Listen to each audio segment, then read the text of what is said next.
تو ان دنوں دو ملک ایسے ہیں جن کے تھنک ٹینکس پاکستان کے بارے میں بڑی ریسرچ کر رہے ہیں اور ان کی رپورٹس اویلیبل ہیں, آپ بھی دیکھ سکتے ہیں. میں نے 3 مختلف انڈین تھنک ٹینکس کی رپورٹس دیکھی ہیں. انڈین تھنک ٹینکس یہ کہہ رہے ہیں کہ خدا نخواستہ پاکستان 2030 تک قائم نہیں رہے گا, ٹوٹ جائے گا. اور اسی طرح ایک امریکی یونیورسٹی کے پروفیسر جو ہیں ان کا وہ بھی ایک تھنک ٹینک سے ان کا تعلق ہے, انہوں نے تھوڑے 3 سال اور دے دیا. انہوں نے کہا نہیں 2030 میں نہیں, یہ 2033 میں ٹوٹے گا. اب اس کی کیا وجہ ہے؟ اس کے لیے وہ جو ان بیرومیٹرز اور وجوہات بتا رہے ہیں وہ کچھ نہ کچھ تو ہے نا, ہمارے ارد گرد نظر تو آ رہی ہیں نا. کیونکہ اب اگر عباس تابع صاحب جو ہیں وہ چاہیں کہ میں کچھ امید بھری باتیں کروں اور کچھ نہ کچھ اچھا آپ کے سامنے پیش کروں, تو سوال یہ پیدا ہوتا ہے کہ یہ جو جشن جان ایلیا ہے یہ تو 1.5-2 ہفتے پہلے ہونا تھا, تو یہ ڈیلے کیوں ہوا؟ 9 مئی کی وجہ سے ڈیلے ہوا نا. تو 9 مئی کہاں پہ ہوا ہے؟ پاکستان میں ہی ہوا ہے. تو اب اگر ہم نے پاکستان کے بارے میں کچھ نہ کچھ اچھا کہنا ہے تو اب ہم 9 مئی کو کیسے نظر انداز کر دیں؟ عباس تابع صاحب برا نہ منائیے. لیکن یہ ہے کہ اس میں سے بھی آپ کچھ نہ کچھ پازیٹیو نکال سکتے ہیں. اب وہ یہاں پہ ریلیونٹ ہو گیا آپ کا کوشچن کہ 9 مئی کو جو کچھ ہوا ہے یہ دراصل ہمارے کچھ جو طاقتور لوگ ہیں ان کی جو اپنی ایک جمہوریت کے خلاف سازشیں اور ان کے جو غیر آئینی اقدامات تھے اور ان کی جو منصوبہ بندیاں تھیں, یہ اس کا ایک حتمی نتیجہ 9 مئی کے واقعات کی صورت میں سامنے آیا. لیکن اب بدقسمتی یہ ہے کہ آپ 9 مئی کے واقعات کی ذمہ داری جو ہے وہ صرف ایک سیاسی مکتبہ فکر پہ ڈالے جا رہے ہیں, اور انہی کے لوگ جو ہیں وہ روز ٹی وی پہ آگے اعلان کر رہے ہیں جی کہ ہم سیاست سے علیحدگی کا اعلان کرتے ہیں, اور جن کو سیاست سے علیحدگی کا اعلان کرنے کی ضرورت ہے ان کی طرف سے ابھی تک اعلان سامنے نہیں آیا.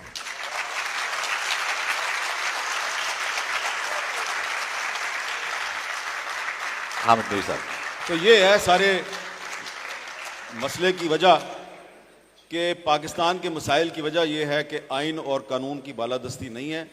جب تک پاکستان میں آئین اور قانون کی بالادستی نہیں ہوگی, جو کہ کبھی نہیں رہی, تو آپ کچھ نہ کچھ اچھا نہیں کر سکتے. لیکن امید رکھنی چاہیے کہ یہ ایک فکرے پہ جس بھرپور انداز میں تالیاں بجائی گئی ہیں, اس کا مطلب ہے یہ سارے چاہتے ہیں کہ پاکستان میں آئین اور قانون کی بالادستی قائم ہو. 2023 پاکستان میں نئے انتخابات کا سال ہے.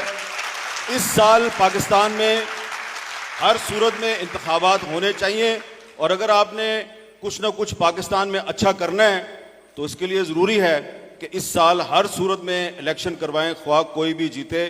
کچھ نہ کچھ اچھا اسی وقت ہوگا جب پاکستان کے آئین کے تقاضے پورے کیے جائیں گے. دیکھیں بات یہ ہے کہ یہ جو صورتحال ہے نا, اس کا حل بڑا سادہ سا ہے, کوئی اتنا مشکل نہیں ہے. کہ آپ نے مسئلے کو سمجھنا ہے, جو بیماری ہے اس کی درست نشاندہی کرنی ہے, اور پھر اس کا صحیح طریقے سے علاج کرنا ہے. اب جان ایلیا صاحب کا ایک شعر ہے, یہ تمام پاکستان کے اس وقت جو سٹیک ہولڈرز ہیں اور خاص طور پہ جو اس وقت حکومت ہے اس کو اس شعر پہ غور کرنا چاہیے, بلکہ انہی کے لیے ہے. جان ایلیا صاحب نے پتہ نہیں کس کے لیے کہا تھا, لیکن میں جن کے لیے کہہ رہا ہوں وہ ذرا غور کریں. وہ کہتے ہیں, میں بھی بہت عجیب ہوں, اتنا عجیب ہوں کہ بس خود کو تباہ کر لیا اور ملال بھی نہیں.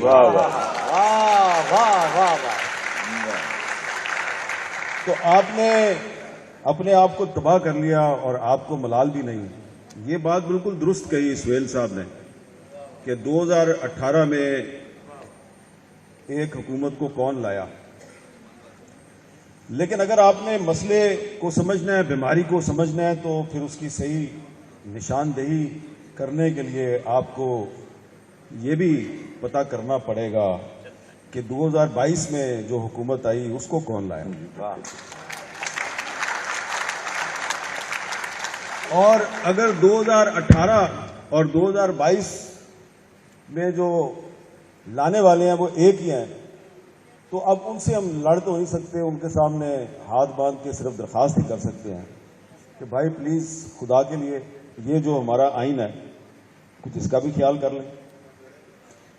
تو اگر انہوں نے خیال نہیں کرنا تو پھر خدا نہ خواستہ پھر پاکستان میں کچھ ناگہاں ہونے کو ہے. لیکن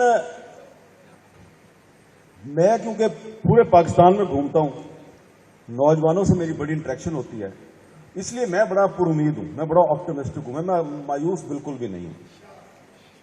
اور مجھے یہ یقین ہے کہ بھلے عطا اللہ قاسمی صاحب جو ہیں شام ہوتے ہی ان کا دل گھبرانے لگتا ہے, لیکن یہ جو نوجوان نسل ہے نا اس کی ابھی شام نہیں ہوئی.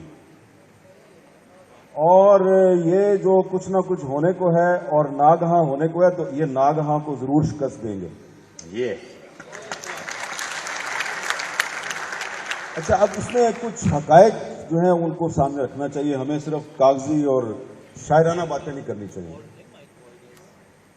اس لیے کہ اگر فرض کریں کہ پاکستان میں آئین اور قانون کی بالادستی قائم ہو جاتی ہے اور 2022 میں جو حکومت آئی ہے وہ کمال مہربانی کا مظاہرہ کرتے ہوئے 2023 میں الیکشن پہ راضی ہو جاتی ہے, الیکشن ہو جاتا ہے اور فیئر اینڈ فری الیکشن ہوتا ہے, تو کیا اس کے بعد بھی اس سے اگلے سال 2024 میں آپ اور میں اسی حال میں بیٹھ کے ایک سال کے بعد کیا یہی باتیں تو نہیں کر رہے ہوں گے کہ کچھ نہ کچھ ہونے کو ہے اور ناگہاں ہونے کو ہے؟ کیا الیکشن کے بعد جو بھی حکومت آئے گی کیا وہ ہمارے مسائل حل کر پائے گی؟ میرا خیال ہے کہ کر پائے گی. لیکن اس وقت دنیا میں جو حالات تبدیل ہو رہے ہیں تو صرف آئین اور قانون کی بالادستی اور صرف الیکشن سے بھی آپ کے مسائل حل نہیں ہوں گے. ایک بہت بڑا مسئلہ جو ہے اس کی طرف ہماری توجہ نہیں جا رہی. وہ مسئلہ بھی جو ہے اس نے پچھلے سال اپنا جلوہ دکھایا تھا. میں تحریک عدم اعتماد کی بات نہیں کر رہا. تحریک عدم اعتماد کے بعد ایک بہت بڑا مسئلہ آیا تھا اور وہ تھا ماحولیاتی تبدیلی. آپ آئین اور قانون کی بالادستی کر لیں, آپ کے معیشت بھی ٹھیک ہو جائے, آپ کے فارن ایکسچینج ریزرو بھی ٹھیک ہو جائیں, اور جولائی اگست میں ایک دفعہ پھر اگر طوفانی بارشیں شروع ہو جائیں اور آدھا پاکستان دوبارہ ڈوب جائے تو کیا کریں گے آپ؟ وہاں پہ آپ کا کون سا آئین اور قانون جو ہے وہ آپ کی مدد کرے گا؟ تو یہ بھی ایک مسئلہ ہے, اور یہ مسئلہ بھی آپ نے خود پیدا کیا, اور اس کا تعلق جو ہے وہ صرف ایک پولیٹیکل پارٹی سے نہیں ہے, ہم سب سے ہے. یہ میں بات اس لیے کر رہا ہوں کہ ابھی میں نے جو ابتدا میں ذکر کیا, بہت سے جو اس وقت دنیا میں تھنک ٹینکس ہیں وہ دیکھ رہے ہیں کہ جی پاکستان جو ہے اس کی ایگزسٹنس خطرے میں ہے, تو اس میں وہ بہت سی چیزیں جو دیکھتے ہیں کہ اکنامک پرابلمز ہیں, کانسٹیٹیوشنل پرابلمز ہیں, پولیٹیکل ٹرمائل ہے, تو ساتھ ہی ساتھ وہ یہ بھی دیکھ رہے ہیں, وہ یہ بھی اس میں نشاندہی کر رہے ہیں کہ آپ کے ملک میں جو ایک ماحولیاتی تبدیلی ہے, جو انوائرمنٹل ڈیزاسٹرز ہیں, یہ بہت بڑی تعداد میں آ رہے ہیں, آنے والے ہیں, اور پاکستان دنیا کے ان 8 ممالک میں شامل ہے جو کہ بہت بڑے بڑے طوفانوں اور سیلابوں کی زد میں آنے والے ہیں. اس کی وجہ یہ ہے کہ آپ کا ملک جب قائم ہوا تھا 1947 میں تو آپ کے جو ٹوٹل جغرافیہ کا جو رقبہ تھا 33% رقبہ جنگلات پر مشتمل تھا. آج آپ کو پتا ہے کہ جنگلات کتنے رہ گئے ہیں؟ 3.5%. تو جب آپ اپنے ملک میں درخت ہی ختم کر دیں گے اور جو گرین ایریاز ہیں, جو دیہاتی علاقے ہیں جہاں پہ سبز فصلیں لہرا رہی ہیں, تو ان کو پراپرٹی ٹائکون جو ہیں وہ ہاؤسنگ اسکیموں کی صورت میں وہاں پہ قبضہ کر کے اور پورے ملک کو پلاٹوں میں تقسیم کر کے اور پیسے کما کے اور پیسہ باہر لے جائیں گے, تو پھر یہ نیچرل ڈیزاسٹرز تو آئیں گے نا. تو اس کے لیے یہ ضروری ہے کہ ہم سب آئین اور قانون کی بالادستی کے لیے کھڑے ہوں. اس کے لیے ہمیں جدوجہد کرنی چاہیے, لیکن اس کے ساتھ ہی ساتھ اپنے ماحول کو بچانا ہے, آپ نے جنگلات کو بچانا ہے, اور پاکستان کو پراپرٹی ڈیلروں کے مافیا کے چنگل سے بھی نجات دلانی ہے. اور یہ جو مافیا ہے یہ اتنا مضبوط ہے کہ پاکستان کے مضبوط ترین جو ادارے ہیں ان پر تو آپ تنقید کر سکتے ہیں، لیکن ان کا نام لے لیں تو آپ کی آواز پہ بیپ لگ جاتی ہے. تو یہ بیپ جب ختم ہوگی تو انشاءاللہ ناگہاں کو ہم شکست دینے میں کامیاب ہو جائیں گے. سب سے پہلے جو ہے وہ ہمیں یہ تسلیم کرنا چاہیے کہ پولرائزیشن اتنی بڑھ گئی ہے کہ ایک طرف سپریم کورٹ میں تقسیم ہے اور دوسری طرف جو بار ایسوسیشنز ہیں وہاں پہ بھی تقسیم ہے، صحافیوں کی تنظیموں میں بھی تقسیم ہے، میڈیا کے اداروں میں بھی تقسیم ہے، ہر جگہ پہ بہت زیادہ تقسیم ہے. تو اس صورتحال میں کنسنسس پیدا کرنا بڑا مشکل ہے. لیکن الیکشن کی تاریخ اور فیئر اینڈ فری الیکشن بنانے کے لیے آپ کو کبھی نہ کبھی کسی نہ کسی صورت میں تو ڈائلاگ شروع کرنا پڑے گا. اب وہ کیسے شروع ہوگا؟ اس کے لیے مجھے یاد ہے کہ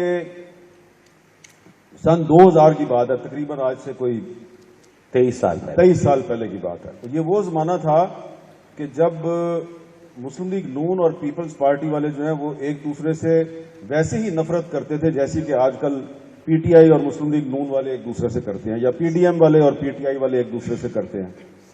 اور کوئی اس کا تصور نہیں تھا کہ پیپلز پارٹی اور مسلم لیگ نون میں کوئی الائنس ہو سکتا ہے. لیکن اس وقت نوابزار نصر اللہ خان صاحب موجود تھے اور ان کی کوشش سے اے آر ڈی کی صورت میں ایک الائنس بن گیا، اور پھر وہ جب الائنس بنا تو پھر نواز شریف صاحب کو باہر بھیج دیا گیا. لیکن جو بھی ہے وہ پہلا ایک بریک تھرو تھا پاکستان کے، جو بہت دو بڑے سٹیک ہولڈر تھے جو ایک دوسرے سے نفرت کرتے تھے، انہوں نے ایک دوسرے سے ہاتھ ملایا. اب اگر 2000 اور 2023 آج کی صورتحال کو سامنے رکھیں تو ویسا کوئی الائنس تو ہم بنانے کی بات نہیں کر رہے. ہم صرف یہ کہہ رہے ہیں کہ آپس میں آپ نے ڈائلاگ کرنا ہے نئے الیکشن کی تاریخ پہ.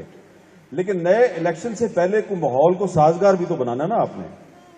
الیکشن کے لیے جو سازگار ماحول ہے وہ کیسے بنے گا؟ اس کے لیے میرا یہ خیال ہے کہ جو ہیومن رائٹس کی تنظیمیں ہیں، جو کہ بڑی ویل اسٹیبلشڈ ہماری انسانی حقوق کی تنظیمیں ہیں، ان کو آگے آنا چاہیے. اور ابھی جو کچھ باقی رہ گئی ہیں، کچھ وکلا کی تنظیمیں جن میں پولرائزیشن نہیں ہے، ان کو سامنے آنا چاہیے اور ایک کوارڈینیشن کرنی چاہیے تمام پولیٹیکل پارٹیز کے اندر.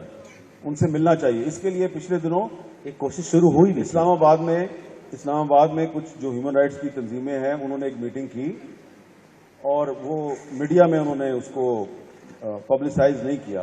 لیکن اس میٹنگ میں جو گفتگو ہوئی میں تھوڑی سی آپ کے سامنے رکھتا ہوں کہ اگر آپ نے پاکستان میں الیکشن کے لیے ایک سازگار ماحول پیدا کرنا ہے تو 2-3 سوال بڑے اہم ہیں، اور ان سوالوں کا جواب آپ کو الیکشن سے پہلے تلاش کرنا ہے. کیا آئین پاکستان کی موجودگی میں اگر آپ پاکستان میں 3 ایم پی او کے ذریعے لوگوں کو گرفتار کر کے جیلوں میں ڈالیں اور عدالتیں ان کی ضمانت کریں، آپ دوبارہ ان کو جیل میں ڈال دیں، پھر عدالت ضمانت کرے، آپ پھر اس کو جیل میں ڈال دیں، تو الیکشن کے لیے سازگار ماحول کیسے پیدا ہوگا؟ بالکل ایک تو یہ بات ہے. دوسری بات یہ ہے کہ جب عمران خان صاحب کے دور میں آرمی ایکٹ کے تحت فوجی عدالتیں جو ہیں وہ سویلینز کا ٹرائل کرتی تھی، تو ہم سارے اور انسانی حقوق کی تنظیمیں ہم کہتے تھے یہ نہیں ہونا چاہیے پاکستان میں. خاص طور پہ جب ادریس خٹک صاحب کو سزا دی گئی، حسن عسکری کو سزا دی گئی، تو اب وہی جو آرمی ایکٹ کے تحت بننے والی جو عدالتیں ہیں وہ جب آنے والے دنوں میں سویلینز کے خلاف فیصلے دیں گی تو الیکشن کے لیے جو ماحول ہے میرا خیال ہے کہ وہ سازگار نہیں ہوگا. یہ آپ کو تسلیم کرنا چاہیے. ٹھیک. اس ماحول میں مزید کشیدگی پیدا ہوگی. ٹھیک. تو یہ ایسے معاملات ہیں کہ یہ انسانی حقوق کی تنظیموں کو اگر آپ بیچ میں لائیں گے تو وہ یہ کہیں گے کہ پہلے آپ الیکشن کے لیے سازگار ماحول اگر بنانا چاہتے ہیں تو یہ جو انسانی حقوق کی خلاف ورزیاں ہیں ان کو ختم کریں. اس کے لیے کوئی یہ مشکل کام نہیں ہے. ہو سکتا ہے، میں یہ نہیں کہہ رہا کہ جو 9 مئی میں جو لوگ 9 مئی کے واقعات میں ملوث ہیں آپ ان کو سزا نہ دیں، ان کو بالکل سزا دیں، لیکن سزا دینے کے لیے بہت سے پاکستان میں قوانین ہیں. انسداد دہشت گردی کی عدالتیں ہیں، اور اگر کوئی فوجی عدالت کے ذریعے سزا دے رہا ہے تو ہم روک تو نہیں سکتے. لیکن اگر آپ کہتے ہیں کہ فیئر اینڈ فری الیکشن کروانا ہے پاکستان میں، تو اس کے لیے ماحول کو جو سازگار بنانے کی بات ہو رہی ہے تو اس میں یہ جو لاقانونیت ہے، خاص طور پہ 3 MP کے نام پہ جو لوگ گرفتار کیے جا رہے ہیں اور اگلے دن وہ پریس کانفرنس میں اپنی سیاسی وفاداری تبدیل کرنے کا اعلان کر دیتے ہیں، تو ایسے ماحول میں اگر الیکشن ہو بھی گیا تو اس الیکشن کی کریڈیبلٹی نہیں ہوگی. تو اس الیکشن کی کریڈیبلٹی کو مینٹین کرنے کے لیے ضروری ہے کہ پاکستان کو صرف اسی آئین اور قانون کے مطابق چلایا جائے جس پہ پوری قوم کا اتفاق ہے، اور اس کے لیے ہمیں ایک گرینڈ ڈائلاگ واقعی کرنا چاہیے.